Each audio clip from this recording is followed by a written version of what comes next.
भले ही श्रद्धा का सिर, श्रद्धा के कपड़े, आफताब के इस्तेमाल किए हुए हथियार अब तक पुलिस को ना मिले हों, लेकिन इसके बावजूद पुलिस के पास कुछ ऐसे पुख्ता सबूत हैं जो उसे सजा दिलाने के लिए काफी हैं, जैसे आफताब का इकबालिया बयान, आफताब के मोबाइल लोकेशन। हालांकि दिल्ली पुलिस लगातार उन सुरागों की तलाश में है जो आफताब को यकीनी तौर पर सख्त से सख्त सजा दिला सकते हैं।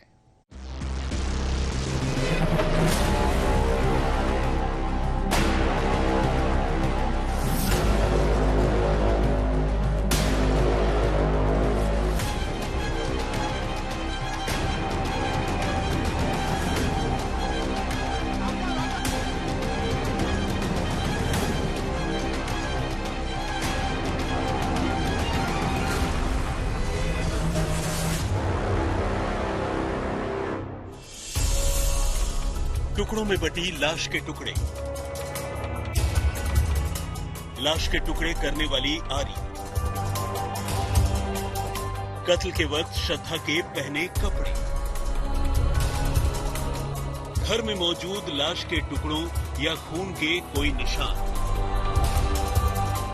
बाथरूम में नाली में इकट्ठा कोई सबूत, श्रद्धा का मोबाइल फोन। 18 मई से 5 जून तक रात 2 बजे से सुबह 6 बजे तक आफताब के मोबाइल का लोकेशन। इन्हें सवाल कहिए या सबूत, बस दिल्ली पुलिस की सबसे बड़ी तलाश इन्हीं चीजों की है।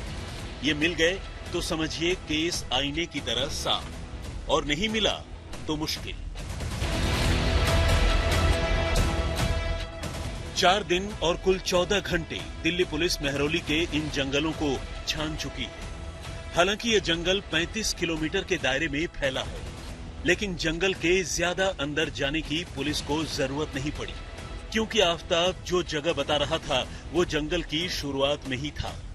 पुलिस ने जंगल में कुछ झाड़ियां काटी, कुछ झाड़ियों में डंडे घुमाए, जंगल को कदमों से नापा और 13 हड्डियां उसके हाथ लगी।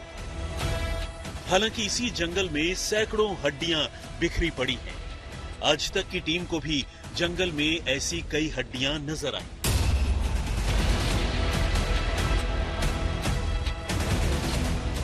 जंगल से दूर एक तलाश घर के अंदर भी है कि शायद श्रद्धा के कत्ल से जुड़ा कोई भी सबूत घर के किसी कोने से मिल जाए। इसके लिए फॉरेंसिक टीम ने भी कई चक्कर इस घर के काटे।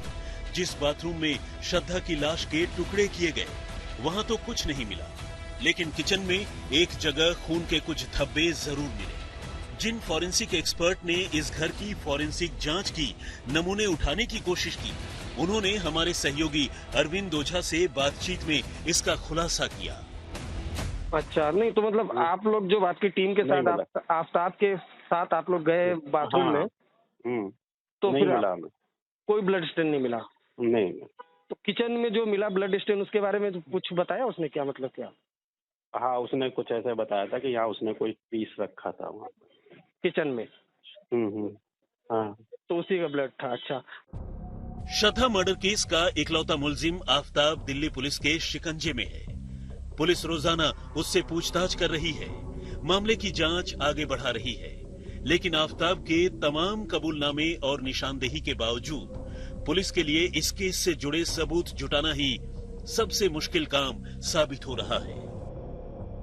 पुलिस को अब तक न तो श्रद्धा का मोबाइल फोन मिला है, न ही उसके कपड़े हाथ लगे हैं, और न ही कत्ल के बाद लाश के टुकड़े करने में इस्तेमाल की गई आरी ही मिली है। जबकि कत्ल का ये केस वारदात के तकरीबन 6 महीने के बाद सामने आने के चलते फिलहाल पूरी तरह से सर्कमस्टेंशियल एविडेंस यानी परिस्थिति जन्य साक्ष्यों पर ही टिका है। मामले की छानबीन में जुटी पुलिस बुधवार को लगातार दूसरे दिन आफताब को लेकर फॉरेंसिक टीम के साथ उसके छतरपुर वाले मकान में पहुंची, जहां वो किराए पर रहा करता था।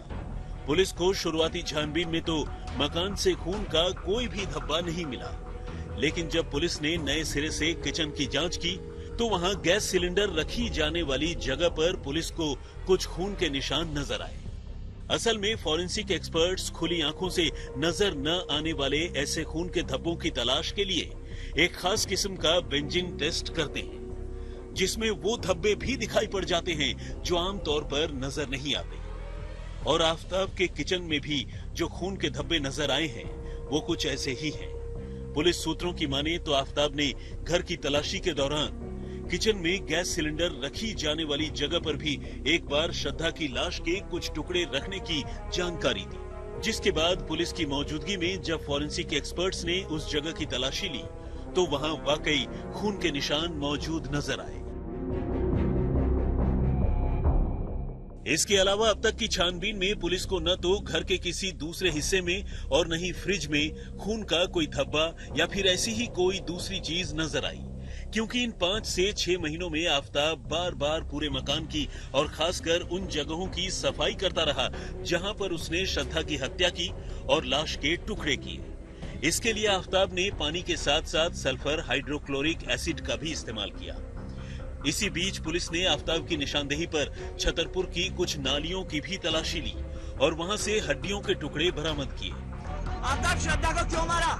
छतरपुर और महरौली के इस जंगल में कई सारी ऐसी जगहें हैं जहां पर इस तरह से पानी जमा है, नाले भी बहते हैं। अब पुलिस को इस बात का भी अंदेशा है कि आफताब ने कुछ टुकड़े शायद इन नालों में फेंक दिया, इन पानी में फेंक दिया। अब पुलिस के सामने चुनौती है उन टुकड़ों को कैसे ढूंढा जाए और कैसे उन्हें बाहर निकाला जाए। अब आफताब की साजिशों में एक वैक्यूम क्लीनर वाला पहलू भी जुड़ गया है।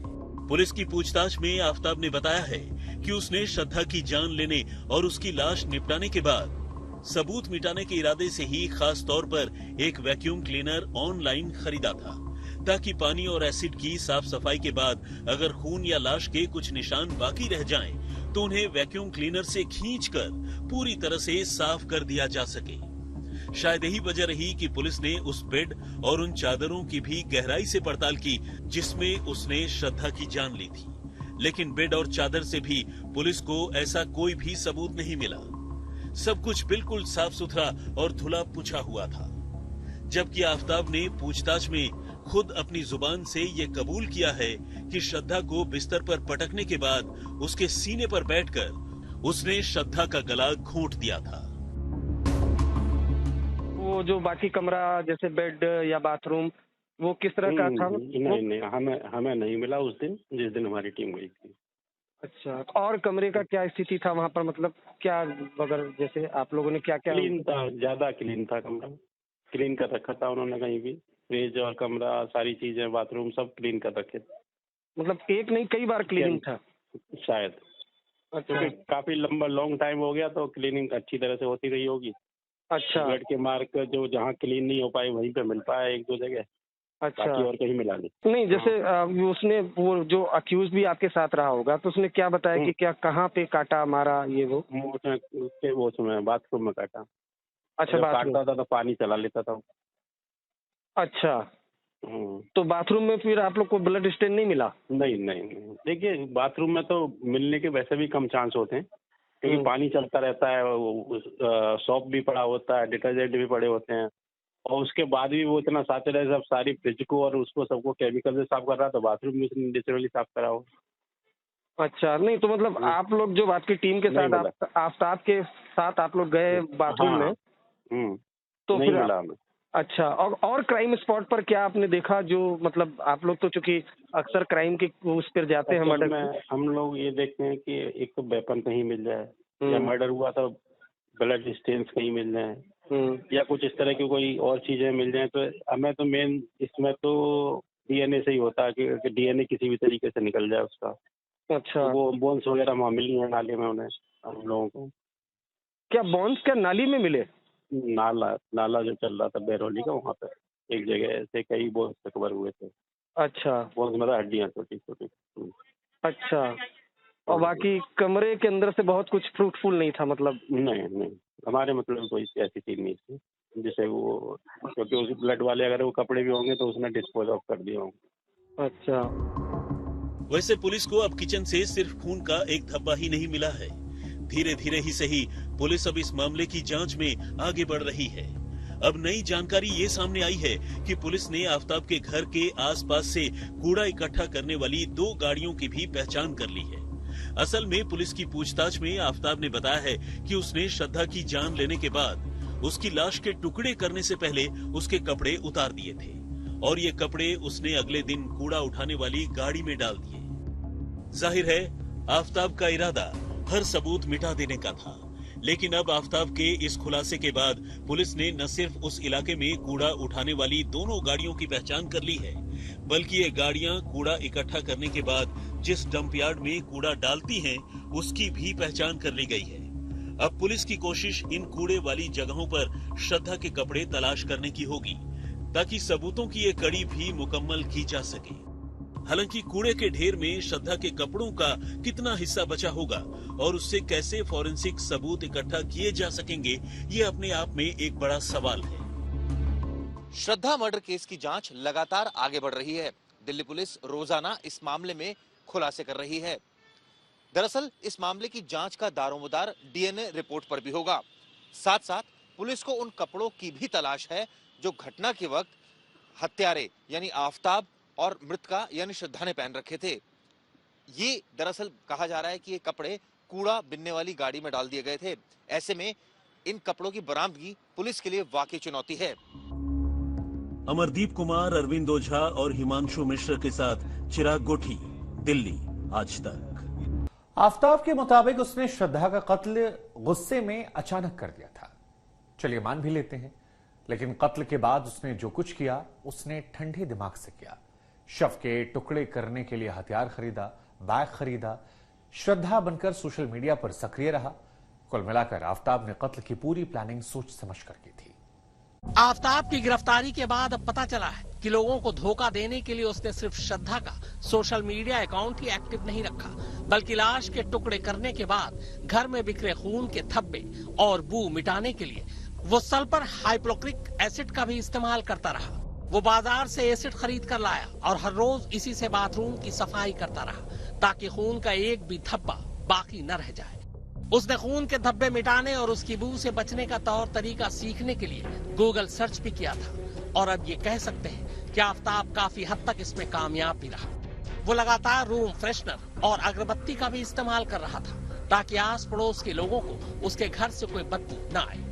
यह आफताब की शातिर दिमागी ही थी, जिसके चलते उसकी नई गर्लफ्रेंड को भी उसके घर में आने पर इस बात की जरा भी भनक नहीं लगी कि वहां किसी लड़की का कत्ल हो चुका है। श्रद्धा के कत्ल के बाद आफताब एक नई लड़की से दोस्ती कर चुका था। इंतहा देखिए कि एक रोज उसने अपनी इस नई गर्लफ्रेंड को इसी घर में बुलाया, जबकि श्रद्धा की लाश के कुछ टुकड़े अब भी घर में मौजूद थे। बस उसने इतना जरूर किया कि उतनी देर के लिए लाश के टुकड़ों को फ्रिज से निकालकर अलमारी में छुपा दिया। पुलिस की पूछताछ में आफताब ने बताया है कि उसने श्रद्धा के कत्ल के बाद ह्यूमन एनाटॉमी के बारे में भी गूगल सर्च किया था और पढ़ाई की, जिससे उसे श्रद्धा की लाश के टुकड़े करने में मदद मिली। फिलहाल पुलिस ने आफताब का मोबाइल फोन, लैपटॉप और दूसरे इलेक्ट्रॉनिक गैजेट्स बरामद कर लिए हैं। पुलिस उसकी सर्च हिस्ट्री निकालने में जुटी है, ताकि आफताब के कबूलनामे से गैजेट्स में मौजूद फुटप्रिंट्स का मिलान किया जा सके। आफताब की निशानदेही पर महरौली और छतरपुर इलाके से पुलिस को कुछ हड्डियां तो मिली हैं, मगर ये हड्डियां श्रद्धा की लाश के उन्हीं टुकड़ों का हिस्सा हैं, यह भी पुख्ता तौर पर नहीं कहा जा सकता। दरअसल दिक्कत यह है कि लाश 6 महीने पुरानी हो चुकी है। बॉडी का टिश्यू या लाश के टुकड़े अब मिल नहीं सकते, मगर हाँ, हड्डियां इतनी जल्दी गायब नहीं हो सकती, जंगली जानवरों के होने के बावजूद। खुद पुलिस भी इस बात को मानती है कि 6 महीने पुरानी लाश के सबूतों को ढूंढना बेहद मुश्किल है। हालांकि सबूत ढूंढने के लिए पुलिस ने एड़ी चोटी का जोर लगा रखा है। मेन रोड से अगर आप इस जंगल को देखेंगे तो आपको बिल्कुल समझ में नहीं आएगा कि ये जंगल कितना बड़ा और कितना घना है, लेकिन जब हम इस जंगल के बीच में आए तब जाके हमें अंदाजा चला कि ये जंगल कितना बड़ा और घना है। और ऐसे जंगल में रात के वक्त आके बॉडी पार्ट्स फेंकना अपने आप में बेहद चौंकाने वाला है। और इसके साथ साथ ये भी अंदाजा लगा लेना कि किस तरीके की मानसिकता रही होगी आफताब की, क्या सोच रही होगी कि वो रात में 2 बजे इस जंगल में एक बार नहीं बल्कि 10 बार से ज्यादा आता है और यहां पर अपनी गर्लफ्रेंड की लाश के टुकड़े फेंकता है। कैमरामैन राजा कुमार और अरविंद ओझा के साथ हिमांशु मिश्रा, दिल्ली आज तक।